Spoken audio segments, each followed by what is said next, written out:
Shit. There you go. Let me switch over the text. Oh, nope. Sounds great out there in internet land. Sweet. Sounds fun in here. There we go. In purple guitar land. Hey, what's happening, everybody? It's Ike from Flipside Music, and welcome to What the Fuck? After a 2-week hiatus, Yes. I am here with Dylan and Jacob. Jacob, who's over there Turning his mic on. Jacob. twiddling the knobs, doing the knob twiddling. Jacob. Yeah. Yeah. Hello. We've all been out for like a week or so. Yeah. Sicknesses and nonsense and whatever's. Yeah. Yeah, I can't remember. Yeah, 1 week was just, we didn't have enough people, sort of. Yeah. Then, Oh, that's right. That was Yeah. Was that last week? No, We were before. short. Week before we Yeah, were short, yeah. so things got a little, a little tight. Oh, cool. We got Colin James in there already. Hey, sweet. Hey, what's Dastardly up, Dave. Colin? Yep, Dave's in there. Cool. Eric is in here. Nice. So, yeah, welcome back, or we can welcome back. Yeah. Yeah. So, Yeah, welcome back to us. yeah. Welcome back to all of this. All of the, yeah. All of this here to be enjoyed amongst friends. The copious amounts of this. Yes. More of this. Can I get more of this in the monitor, please? A little bit of, or that. Maybe more of that.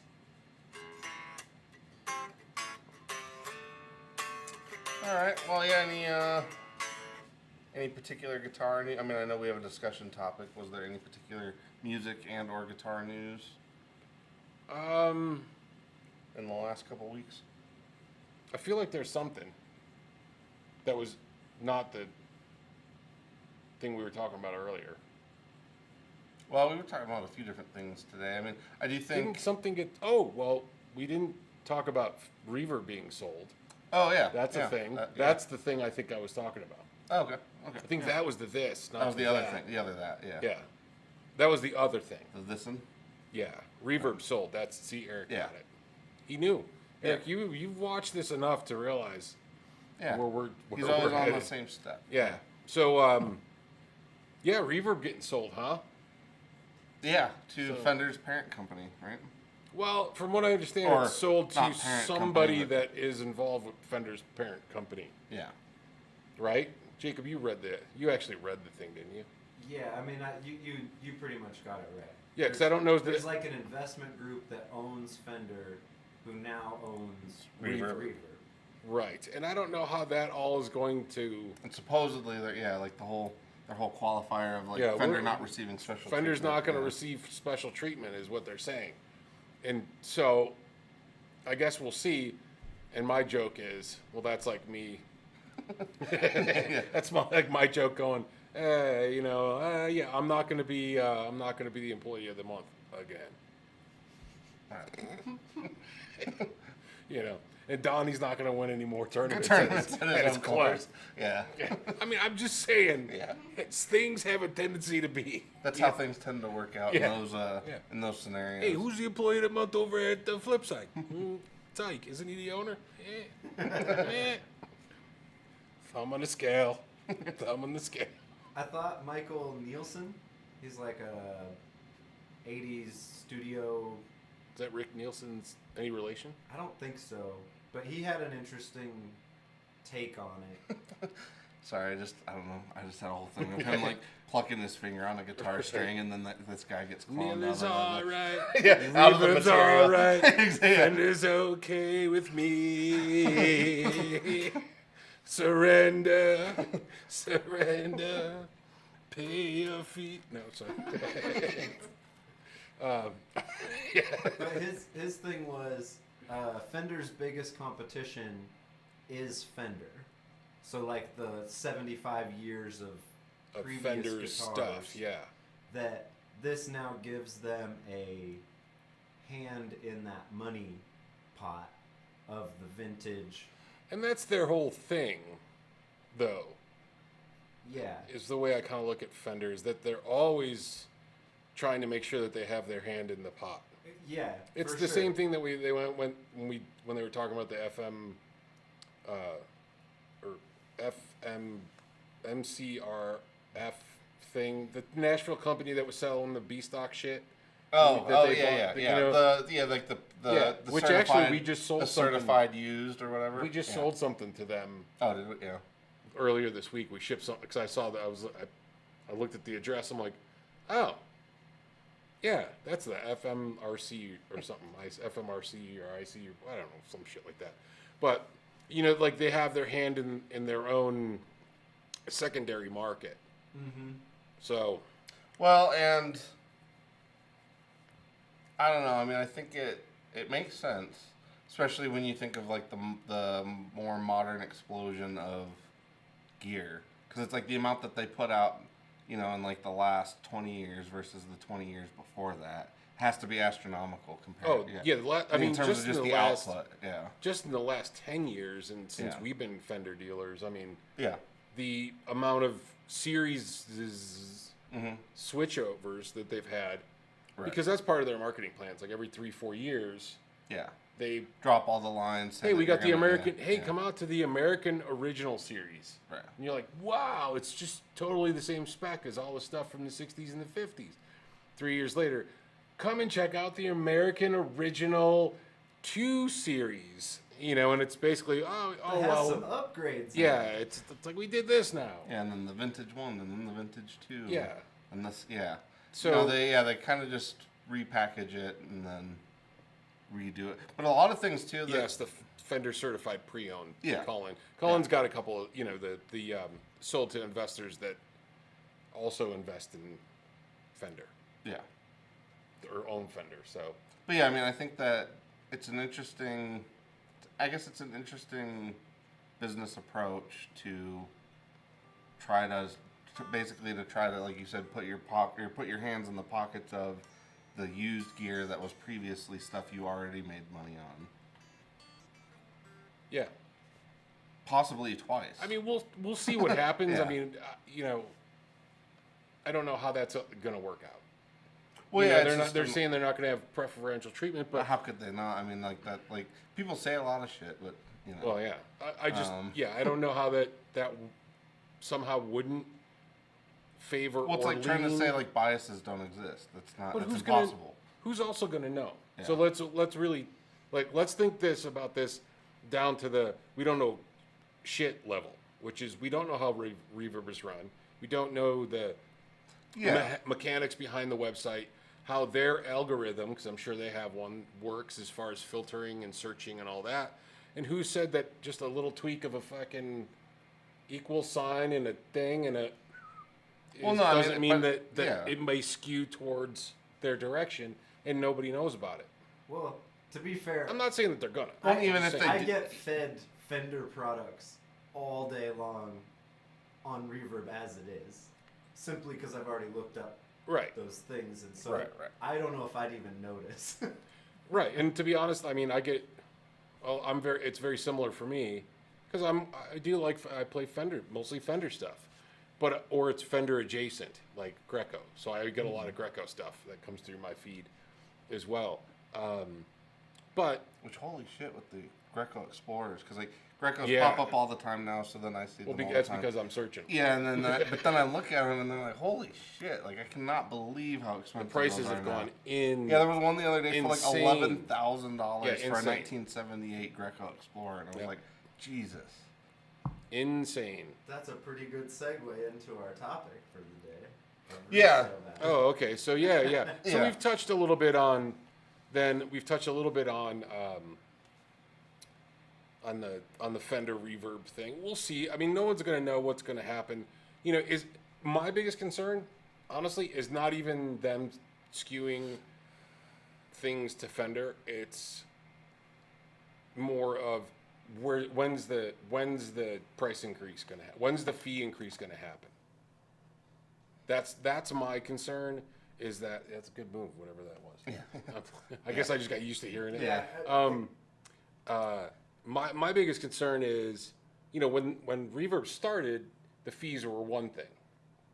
Then they sold it to Etsy, and Etsy's like, hey, we're not going to do anything. We're going to leave it the way it is. And then literally like months later, due to rising costs and blah, blah, blah. And then they raise the price or raise the costs for everybody selling. So my biggest concern is, when are they just going to raise if they go, hey, we're not going to skew it towards us, but we're going to ding you for another 4%, then what happens? But maybe that's where they make their money, is they don't put the fee on themselves.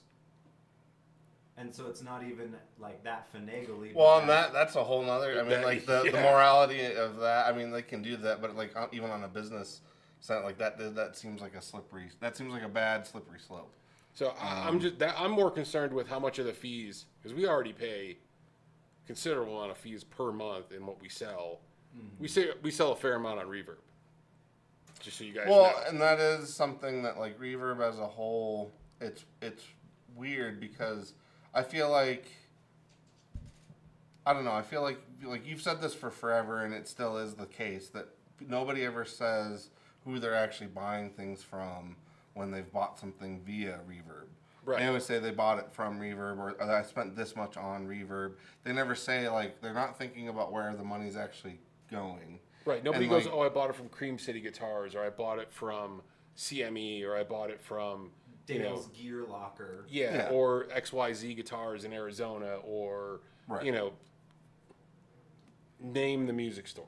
And that's the Candyman in and Santa Fe, that's kind of part of it that, like, I feel like that really gets lost and continues to get lost. And with this move, with a consolidation of companies that are in different avenues of selling the same shit, does that make it even, I don't want to say monopoly, but does that start skewing it that way, where you have companies that are basically, they're rigging it on the sales side of it, they're rigging it on the resales side of it. I mean, it just starts to feel that way. Maybe they won't. That's what maybe corporations do. Yes, and that's why it's hard not to feel like that's what's going on with this. Colin's got a good point, which, I've thought of too, is like, they can't raise it too much, because then the competition, Shitwater's got their own little platform that they do their thing, and people are, so enamored with them. And so eBay is still a thing. eBay's still a thing, but their prices, what they charge is higher than Reverb. But, then if you raise it too much on Reverb, then they're going to go to Sweetwater, and we're definitely not going to sell on fucking Sweetwater. So, that's where then it starts becoming a whole different thing. So Colin's right. If you get to a certain point, you're going to alienate businesses that are spending a lot of money every month. And that's you are, but that is that's why I'm saying, like, my worries of a monopoly on that stuff. That's what, like, where I get worried, like, because when you don't have genuine healthy competition, then you start to have shit like that happening, where you have one company that, like, yes, it's not the same company, but if the overarching company that owns this one, and this one basically has the entire thing locked down, that's where you start to get things. Because, like, right now, Reverb objectively does, I mean, yes, Sweetwater has their used marketplace, but I guarantee you that's not on the same scale that Reverb is. Because, I mean, Reverb is the default used gear selling, like used and new, but I mean, for a lot of people, like, it is the default place that they go for gear. And again, they don't think about where the money's going. So it's like, if you slowly start to strip those elements out of there, people don't care where the money's going. They don't care who they're spending the money with, and then they stop caring, like, who's behind the curtain. It's like, it just seems like a bad recipe for. I mean, now hopefully other competition will hop up, but again, if it basically takes one monopoly to try to fight another monopoly, like, where does that leave everybody else that's not in that field? You know what I mean? And that leads to our conversation we had on Monday. Yeah. Which they don't know about, which you guys don't know about. So things that we're trying to think of. you know, things that I'm trying to think of to do that, you know, we drive more traffic to us. Right. You know, third party's great, but third party, you're stuck. You know, you're paying the fees, and Eric, you know, said he, you know, sold a product for a certain amount, and then, you know, what he got back was considerably less. Now, the thing is, with Reverb, they do have, you know, it's 5% as a fee, there's 3% as processing, they do collect the taxes, you know, so the tax part, you can't do anything about the tax part. They're going to take that out, and that's sales tax, so that shit doesn't count as far as I'm concerned. But still, you know, 5%, or let's say 8%, really, because they're doing the processing. Right. And if you have processing that's less than 3%, like we do, then we're actually paying more than what we would process here. But still, 8% on a $1,000 guitar, $80. You know, people think like, oh wow, they make $600 on a $1,000 guitar.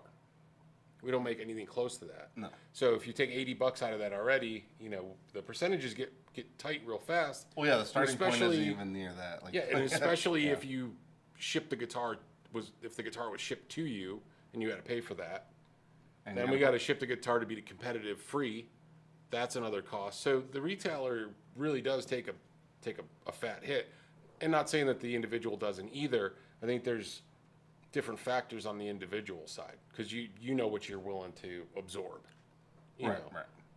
And so it's a little bit different, but still, I don't know. It's a concern for me. Yeah. Well, and then kind of like Jacob was saying, to segue into the other topic was like the mindset that people go into when purchasing gear and how that.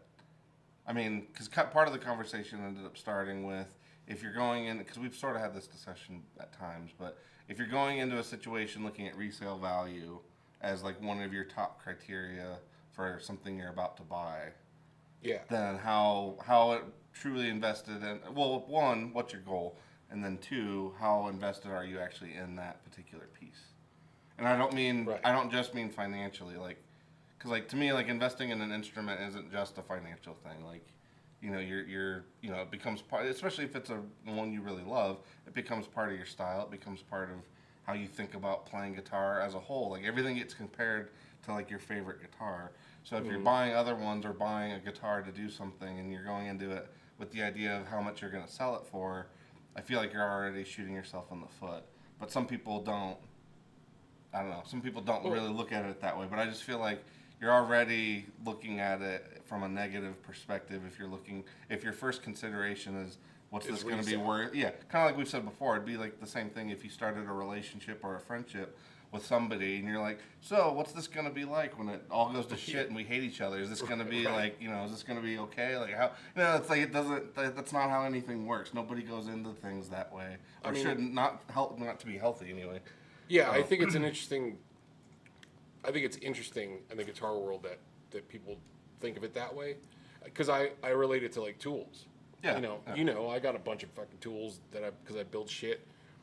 I never thought about like buying a circular saw with how much am I going to sell this for if I don't need the circular saw, because I think, and I guess I probably equate music gear and tools is tools. Right. You know, and I don't go into it just going, I'm going to buy that and put it in the closet. Right. And hopefully it's worth some shit later, because it usually isn't, because the stuff I buy really isn't. I buy it because I like it, or it sounds good, or it's unique, or something to that effect. So it's really, you know, the whole resale thing is an interesting prospect, you know, because especially we're starting to see used gear prices come down. So how does that affect, you know, other people? Well, yeah, and I get, like... I don't know, it's weird. I mean, I get the idea, but again, I guess it just depends, because, I mean, obviously people can, you know, do what they want. I feel like the gear speculation crowd, or, like, the people that look at stuff as just potential investments, it's kind of a weird, I don't know, it's a weird mentality to me, personally. But again, I guess we do tend to be around people that are meaning to use more players. Yeah, like because I was gonna say we tend to be around people that are using the stuff, and again, like you said, they're using it to express themselves in their music, and that's what it's for. It's not for, because like to me, like DJ is one of those dudes. Like Yeah, he's u- buying it to play it. He's buying it to play it. He's going to get his time out of it. He's going to get rid of it, and he's not going to argue about, taking that 20 or 30% loss because he got his time out of it. He got what he wanted out of it, and he's moving on to the next thing. Like I get that idea. It's the people that I guess go into it right off the bat thinking, oh, how much is this going to be worth if I sell it? Rather, right off the Right. bat, then you're not really even, you've never even given that thing a chance, is what it feels like. And it's kind of like what Cullen brings up. There's two different mindsets between players that look at it as a tool, like somebody like DJ, Yeah. and then people that are collectors. Right. And a collector is just putting it in a box and putting it in the closet to show his friends later. Yeah. Because But like, I consider myself somewhat of a collector. A bit of both. Gear. Yeah. And a bit of both. Yeah. But like, I don't buy collectible gear with the mindset of what will this be worth later. I'm buying it to put it on the shelf and look at it every day and be like happy that I own it. Well, that's Yeah, that's yeah. collector mentality, and I guess. Well, that's I more got of a an old couple school collector pieces. mentality. Yeah, I mean, I got a couple pieces that I got because they're. Yeah, I mean, it's like these don't come around very often. So, Yeah. The FS2 or FC2, Mhm. like they don't come around very often. So I got one and I like it. Oh, I yeah, mean, it's I a very like it. It's cool, still rare- a very yeah. cool tool. Yeah. It just doesn't get used all the time. Right. So I guess I just don't. I guess for me, I don't look at something starting out with what am I going to resell it for, or what's my value down the road. Right. I probably do that more if I buy a piece of used gear to make sure that I'm getting the right deal for the gear. Yeah, well, yeah, and that And I'm making like, if sure I you're break in the even, right if I one. buy it for $500, I know I could still sell it, so I'm not out anything if I got it. Yeah, yeah. But So there's not the like, oh, this bad monkey is gonna be worth so much money that I'm yeah, gonna I don't. pay. I guess I don't. Yeah. Like, I don't know. Yeah. Just imagine what this is going to be worth when When no Well, one cares when the in robots 2 take years, over the world. or Yeah. when no Yeah. one cares in 2 years and they're worth Yeah. diddly squat. And you bought a $350 bad monkey. Yeah, Right. Wow. Wow. which is a fine overdrive, but probably not worth $350. Yeah. Well, yeah, and I mean because that kind of gets into too, like, because there are people that kind of collect things more.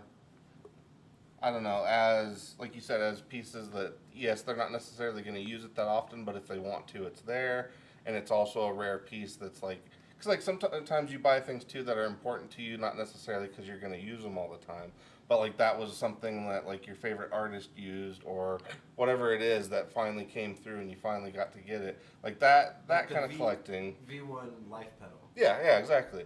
Yeah, Yeah, there like you go. those things, obviously make sense to me. It was more, I guess, for me, it's more when it comes down, and I guess maybe I don't apply this to pedals the same way I do instruments, because like to me, the instrument part of it's super. I mean, pedals are obviously unique in their own way, but to me, the instrument part's pretty intimate. Like you can't, if kind of like I think I said this a few weeks ago, like Billy Gibbons, because they did a whole kind of, or 5 Watt World did a good documentary about Pearly. And it was one of those things where I was like, that's an interesting thing of like Billy Gibbons, who's as big as you could get in terms of a guitar player, is still running around searching for a guitar that he bought 50 years ago. He's still looking for another one that even Like that. compares.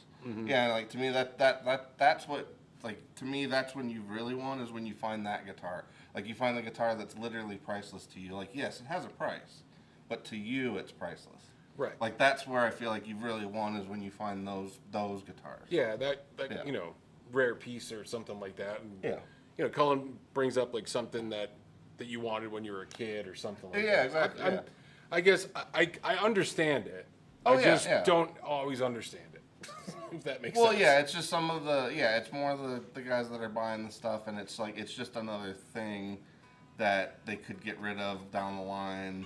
To me, I guess then it's in that situation of like, well, then why are you getting it? Like if it's not gonna scratch that emotional itch, then what's the goal? You know what I mean? Because like to me, like a lot of gear is pretty. You have an emotional attachment to the good stuff. So like that's the part that like I feel like that's the part you can't buy. That's the part you're like, it's just an internal thing. And if you're already looking at getting rid of it, then you've already jumped past that part. Yeah, You've already, you kind of didn't give it enough chance. Yeah. Well, so a couple of the guys made a mention of like Eric's talking about like local shops or I think this is kind of going back to the reverb thing, selling on consignment. I mean, that's one way if you wanted to go, but you could sell it, but usually consignment, you're going to be paying at least 20%. In some places, that's not, that may not be, it may be more than that. So it kind of depends on the place. Like we were doing consignments for a while. We discontinued consignment because it just wasn't, it wasn't worth it for us. Yeah. But then also like, Colin, what? I have to fill the emptiness inside. Well, there you, And I'm like, there you go. I get it. I mean, Yeah. there is that. Yeah, too, there's for that sure. too. Yeah. So what's the clickbait thing here I'm saying? I just put May Day because it's May 1st. It's May Day. May Day. What is May Day? What? It's just what- May 1st. Why would it be clickbait? I don't understand I that. don't either. What does that mean? I don't know why it's good. Since we're not actively, So it's unintentional. If, I was gonna say, since we're soggy, not- soggy bottom. since we're not flying and or sailing right now. Yeah, it was just But a it's play not, on words. But Yeah. it's not that. It's just May 1st. Oh, I know that, but I'm just saying since that's why. Oh, you mean like that's why I'm like saying because we're not May act- Day, yeah. May Day. If we were, like yeah, we're- yeah. Like It's okay, May. yeah. Yeah. So there's really no meaning behind that. Soggy bottom. So It's just the 1st of May, which is May Day. So yeah. So I think there was be May. yeah there was no ill intent there, bud. yeah. Anyway, so well, yeah, I think that's an interesting conversation though about that mentality going in. I can see both sides of the thing. I get it. If you're a collector, it's one thing. If it's a rare piece you want, that's another thing. So I don't know. It's just it's odd to me to go in. I don't go into to any purchase with that thought. Well, and to be fair, none of us necessarily have that kind of like. None of us have like that kind of dough to just throw around. Well, no, I'm just saying like because that changes your mentality about a lot of things. Like Oh, it certainly especially does. especially with everything going on right now, like that changes your entire mentality about a lot of things. So like our way of looking at gear is very different. It is a bit more utilitarian because we like to use it, and it needs to most of the time it needs to serve a function. If we can collect things, then that's a cool, that's good, but like that's harder for us to do as a Justify. group. Like all of Yeah. us are kind of in that same thing. So I'm looking to I get think- rid of gear. yeah, because like I said, like that changes things. So that could be different. Because like if you're a dude that's well off and that's how you want, like that's how you have fun is like buying gear and flipping Yeah. it and stuff. Then yeah, Knock yourself out. yeah. Yeah, because I'm actually looking to get rid of gear because I'm like, what am I doing with this? I'm not using it. I'm not going to collect. Right. There's certain things that are like, I'm not collecting Blues Juniors. Right. Yeah. You know of what all I the mean? things you could collect, that's Yeah, not the I mean thing. that's to, not yeah. the thing. I'm not collecting Yeah. I'm not collecting a production Supro. It's just Yeah. it doesn't matter. Yeah. I don't know. Alright. It's an interesting Yeah. conversation, and I could see it from a lot of different angles. But like I said, for me, I just don't go into any purchase with the first thought being, what am I going to do to sell this? Because I feel like you're saying, that defeats it right out of the gate. Well, Now, yeah. if I bought it to sell it, it's a different story. Well, yeah, because like I said, I feel like a lot of people or at least a lot of our core customers that come in regularly, a lot of them, like they're not just buying gear, they're also buying inspiration to a point. And I think we all have felt that at times of like, sometimes you want to buy something to kind of elicit something out of yourself. It's not necessarily because you need it, because like that's why like the need conversation I think's not always a good one, because it's like sometimes if you just feel like you want something to inspire you or to kind of send you off on a different thing, like everybody does that. Like how many times do we get guys that are like, oh, I was in this band and now I'm in a surf band, so I'm getting rid of all of my gain shit. I'm I getting need this more stuff. And- reverb. yeah, I and need so to buy like the, yeah, it's I like, need to buy the back and practice pedal. well, yeah. But I was going to say, like, I think we also get a lot of that. So that's kind of what I mean of, like, there's a few mentalities from that side of it. To me, it just ultimately boils down to, try not to, like, give up on the guitar before you even buy it. Yeah, that makes sense. Yeah. All right. Well, let's play some shit. Yeah. So guitars have feelings, Also, I see that Darrell is in the. Oh, is it? Hey, Darrell. is in the mix. Ooh, hey, buddy. Speaking of Vert. All right, so this week we have 2 new ones, and the Avalanche runs just here for fun. Also, got a couple. Yeah. Got a couple Actually, yeah, if you wanna do LTDs in stock, like B Stalker guitars, pretty cool. So look for those on the website pretty soon. Yeah, those will be going up shortly. Yeah, this one's really cool. I dig this. Obviously, Yeah. you guys know I like purple, but this one's pretty cool. Plays really well. Yeah. Plays really well as well. All right, so this week we have, like I said, we've got 2 new to us, the Royal Flush Plus, which actually I should have asked one of you guys because I was out when it came in, what the plus part was. So we can get to that in a second. And then Jam Pedals also re-released the Octaris. This one, the black one, is the NOS version, so that one has the new old stock components. And then we also have the regular version. I think we got one of both, if not 2 of both, 1 of both, 2 of both. I'm not sure. Yeah, we still have a some. couple or a few of each. Yeah. We still have some, which is remaining. Yeah, which is rare because like right now, not a lot of people have those left. So if you want one, definitely grab it through the website, and we'll go ahead and, I guess for now, which one do you want to start with? I guess the Royal Flush. Yeah, let's do it. Okay. So here's this. Here's the slightly crispy. Oh, wait, is that one? All right. Ready?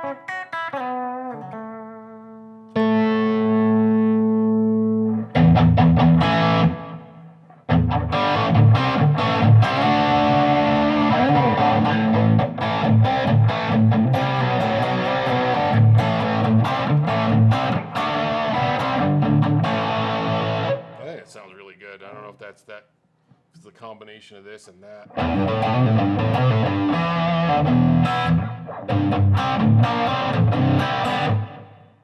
That's not what I want to do.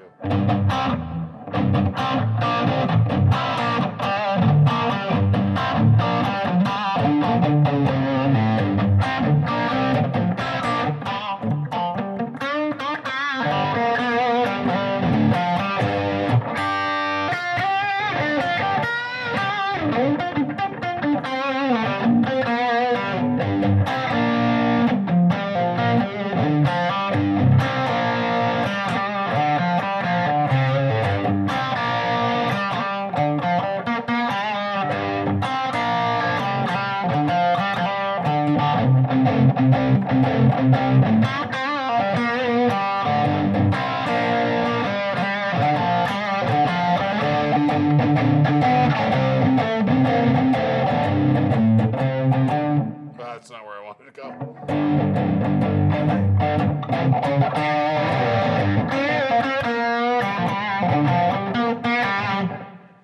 What's that? That sounds great. It does. I think yeah. So the plus is a edge. There's an edge switch that changes the gain. I was gonna say because it kind of goes from like a kind of a loose, kind of compressed sound to a bit more like kind of a crispy. Yeah. I like it Warm the other and way. I think. chunky to searing leads. Yeah, I think What's I up? kind of like that one's got a Goes from like chili to soup. And then yeah. Oh, I'm okay. sorry, what's that? it can take 18 volt, Nice. and it has a passive effects loop. Yep. Yeah. Well, Oh, very cool. can't confirm this whole.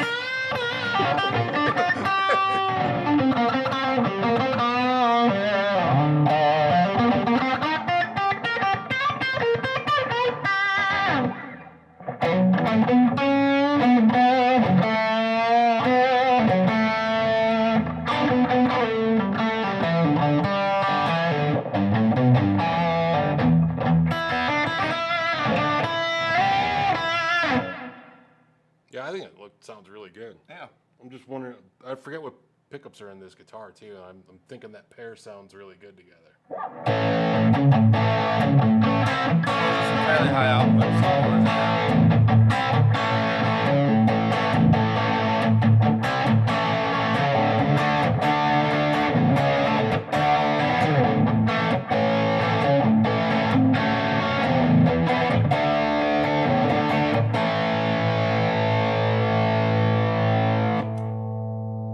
this one's on low gain right now, and then obviously you can't stack them. We'll stack them in just a sec.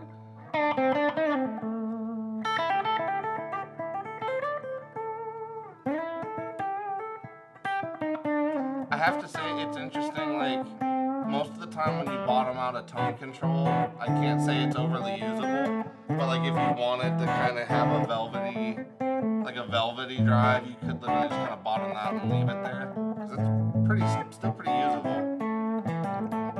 Yeah, it doesn't kind of. Yeah, it doesn't completely go to, yeah. You can get it. Yeah, that's what I mean. It's like it's still pretty velvety. I think that's pretty nice.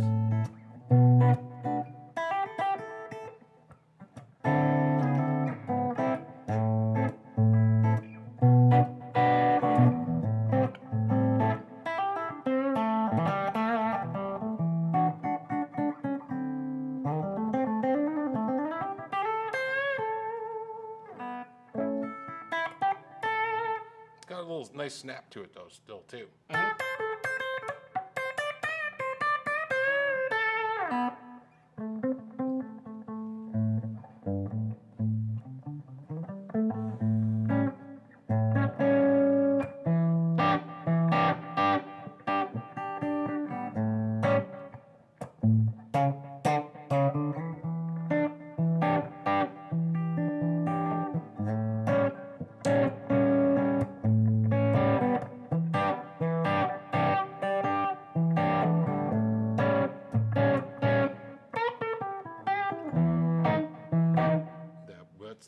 That didn't. Jazz. Yeah, that didn't quite go where I wanted to. Does jazz ever go where they want it to? I don't know. Yeah, some. Yeah. If you could just find the one. Alright. So that's that one kind of set to a mile drive, and then the two together. Yeah, Cullen's like there's an 80s ish to that. Yeah, I can hear that.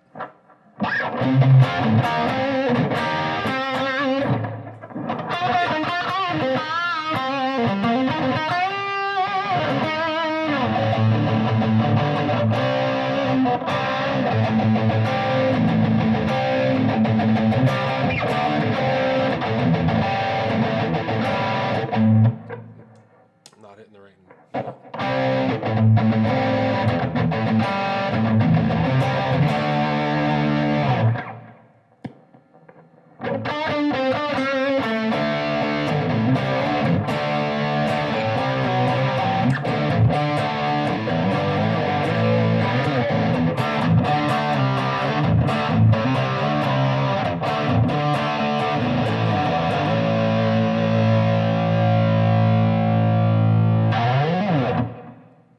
It sounds really good.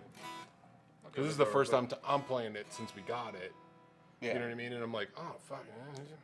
Well, I think it's reminiscent of the platinum too. Well, it is. It's definitely. I mean, the EQ has definitely got a wider range than just the regular one did. Yeah. It's been a while since I played the regular one, but I definitely don't remember because that one was kind of blues breakery straight ahead with a little more gain on tap. This one has a little more. Because honestly, like some of this is almost getting into like hotcake kind of. Yeah. I mean, it's a little crisper than a hotcake would be, but it's kind of getting into that.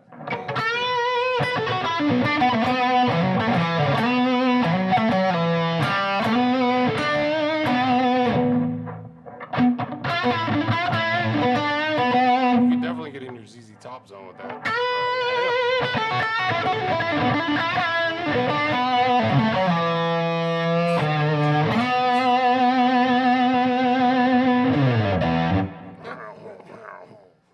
Yeah, I'll give it a go.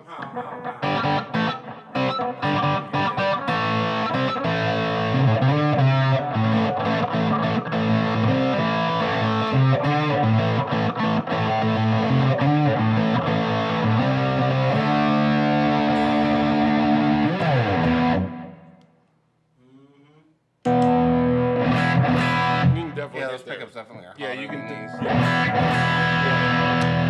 definitely get in that territory.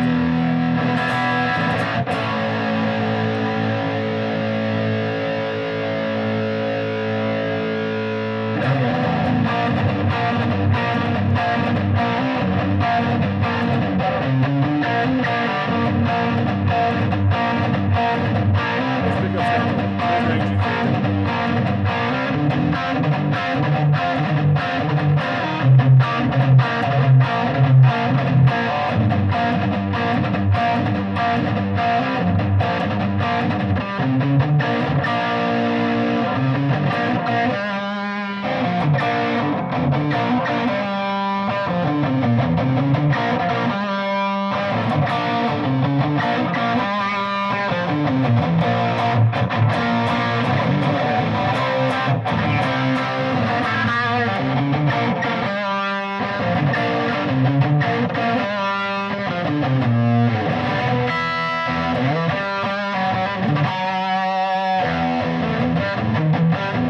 Yeah, it still does that. It's tight. Yeah. It's tight for that.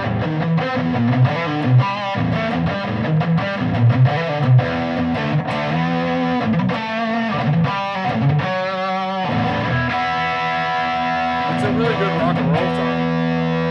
You know?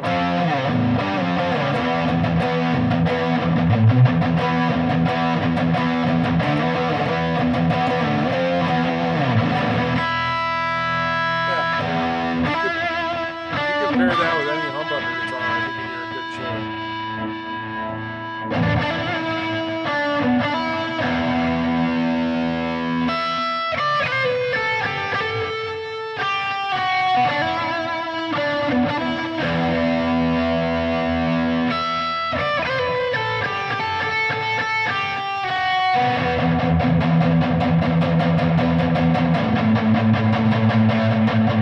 Yeah. It's interesting.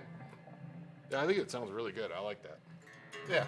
Yeah. No, it's interesting though. It's a lot. Well, I mean, most things are. It's darker when I play it, but yeah, everything's up. You're-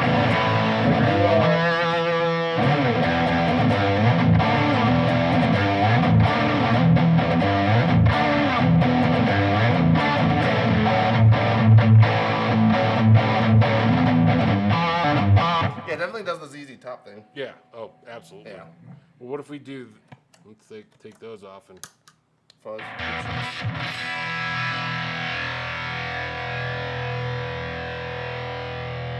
Dang, I can't see. What's that sound tone? Is that? What? Wow. It's pretty quiet compared Yeah. to what I was expecting.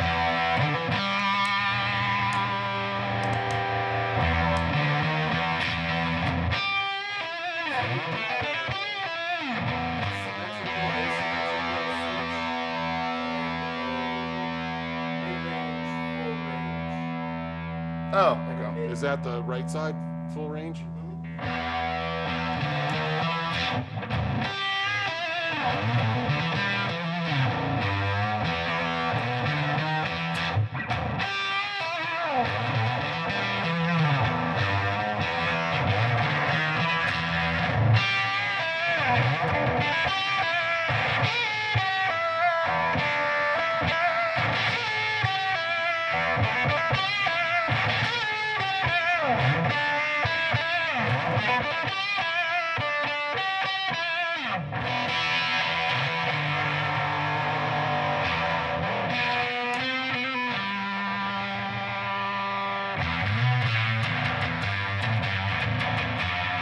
Should I do it? Should I do it?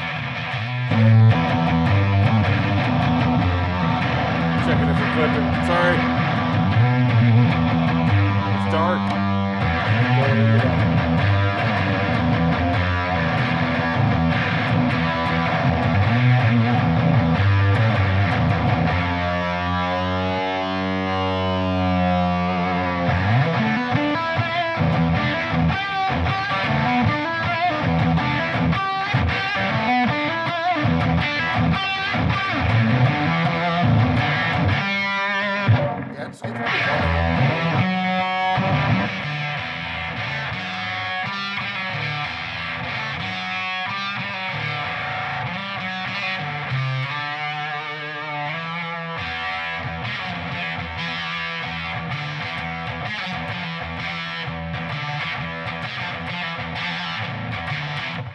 it's pretty fun. It's a little Let me gated. give this a little. Yeah, I could hear a little bit of that. What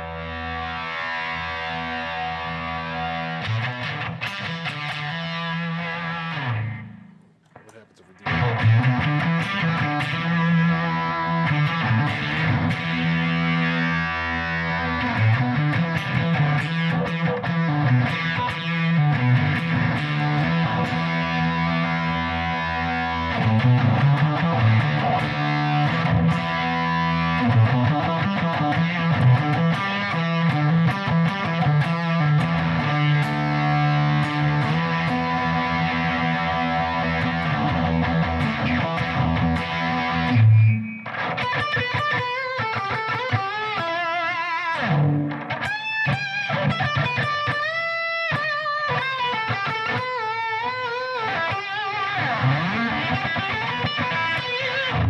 It's a little squirrely, doesn't it? A little bit. It's interesting too because like wherever you expect to kind of lose the octave, you really don't. You can pretty much play. You know, you hear that pretty audibly all throughout, even on the lower range, which is interesting. Which was the goal, yeah. Because it definitely does that. It's just it's weird when you're like used to the other ones.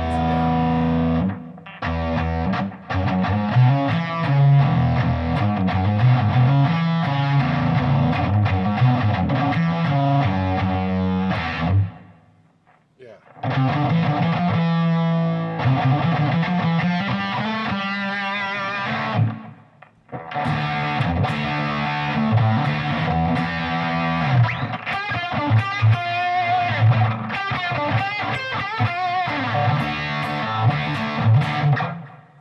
There's someone out there that's gonna be like their signature sound.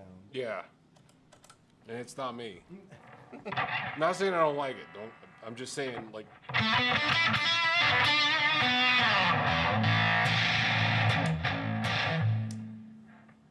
It's the gated bit. Always throws me out.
Yeah, I mean, still, that's a lot. I think that's a lot of fun. Let's see how it pairs with the Avalanche.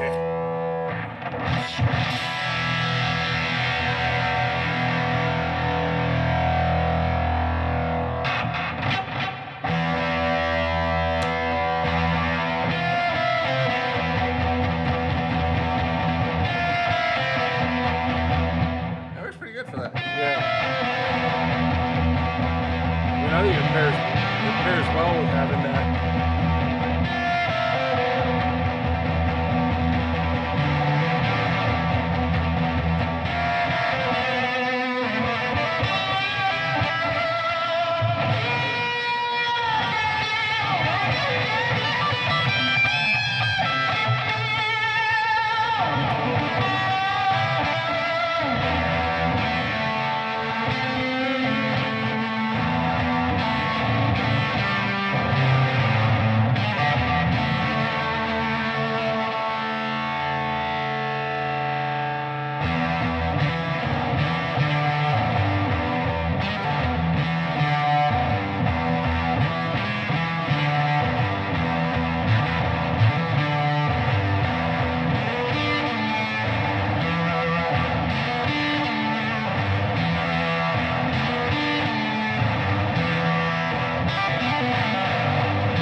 is nice because like even though it gets squeaky, it never really gets too harsh. Yeah.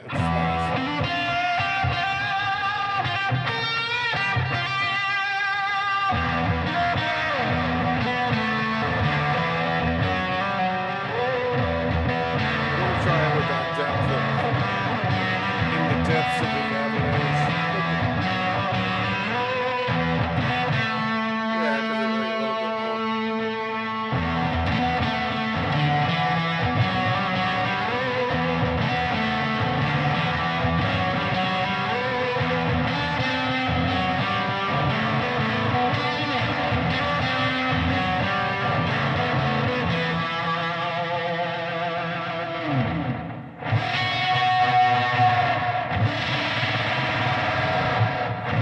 It's like, what?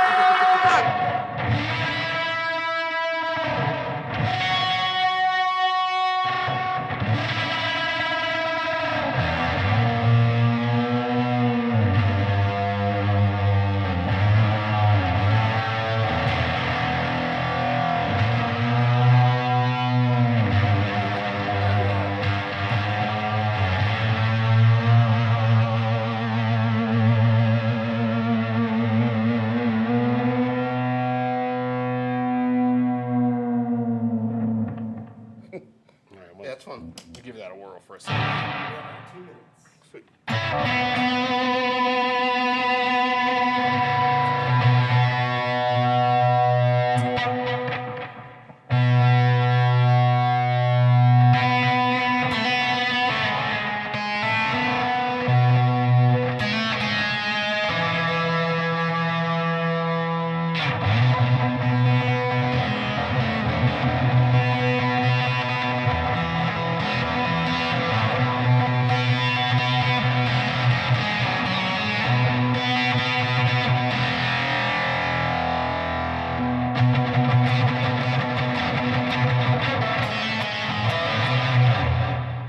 Kind of like that depthy thing. Well, it's interesting because it kind of has like, I don't know, it almost has like Fuzz Right vibes, but like not. Yeah, I can kind of hear that. Yeah.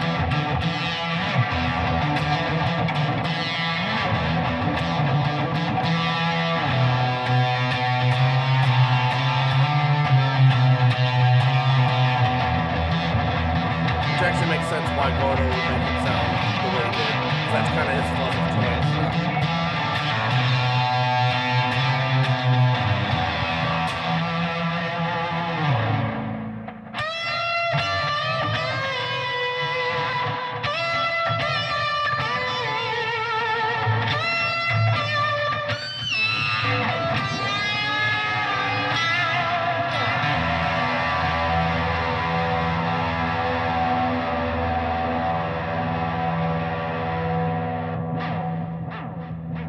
You got 15 seconds till 5.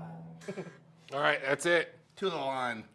All right, thanks everybody for hanging out with us and listening to all the noise and all that stuff. If you guys are interested, this will be up on the website pretty soon. Thing's pretty rad. Digging it. I shouldn't have played it. But check it out. Purpley. Very purpley.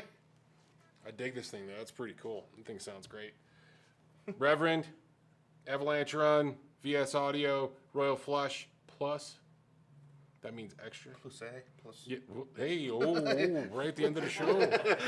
And then we got the we got the Jam Pedal Octarus. So if you guys need anything, give us a call. Go to the website, buy some shit, support small business, whatever that is, anywhere near you guys. Smart Threshold down. Smart spark. Sound like it, but talking backwards. Support some small businesses. They'd appreciate it. And we'll catch you guys on the flip side. Put it in reverse. Can't see. Oh, this guy. Oh.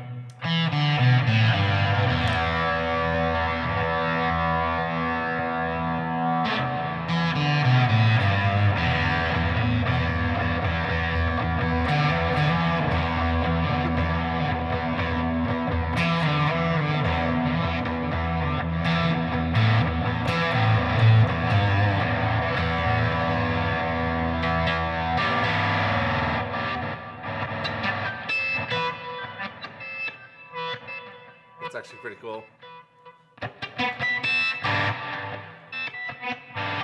All right, we're out. Are we We'll out? send them to Texas Toast. Oh yeah, go to Texas Toast Guitars. They're doing their live stream next, and then Dylan talks to them after that. So go do that stuff. All right, we're out of here now. All right, later, Dale.